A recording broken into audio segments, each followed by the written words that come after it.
ای رحمتی بر عالمین، ای بهترین روی زمین، روشن ز تو راه خدا، ای مصطفی ای آخرین، روشن ز تو راه خدا، ای مصطفی ای آخرین. ای رحمتی بر عالمین، ای بهترین روی زمین، روشن ز تو راه خدا، ای مصطفی ای آخرین، روشن ز تو راه خدا، ای مصطفی ای آخرین. اسوه پیر و جوانی مصطفی، سرور هر دو جهانی مصطفی، صاحب راه حقیقت مصطفی، خاتم پیغمبرانی مصطفی، اسوه پیر و جوانی مصطفی، سرور هر دو جهانی مصطفی،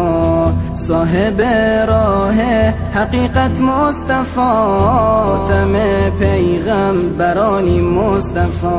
ای رحمتی بر عالمین، ای بهترین روی زمین، روشن ز تو راه خدا، ای مصطفی ای آخرین، روشن ز تو راه خدا، ای مصطفی ای آخرین. ساقی کوثر تویی، حاکم و رهبر تویی،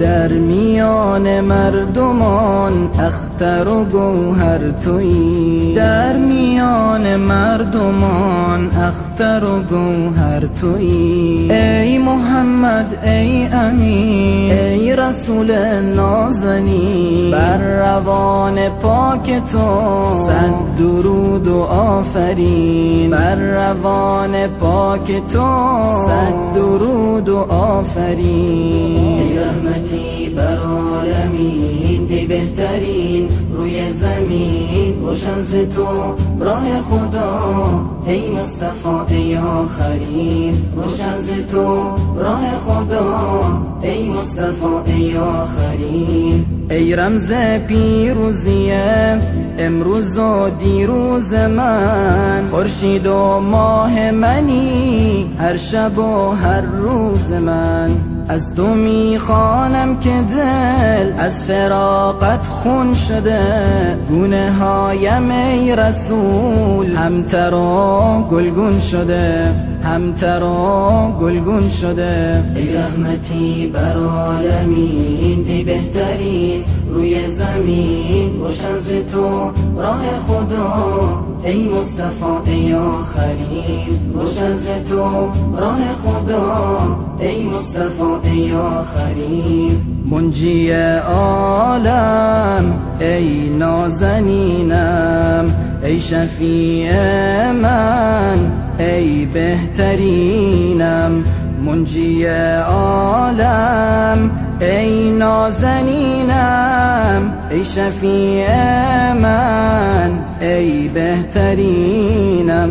نام زیبایت ورد زبان است، عشق و ایمانت در قلب و جان است. نام زیبایت ورد زبان است، عشق و ایمانت در قلب و جان است. ای رحمتی بر عالمین، ای بهترین روی زمین، روشن ز تو راه خدا، ای مصطفی ای آخرین، روشن ز تو راه خدا، ای مصطفی ای آخرین.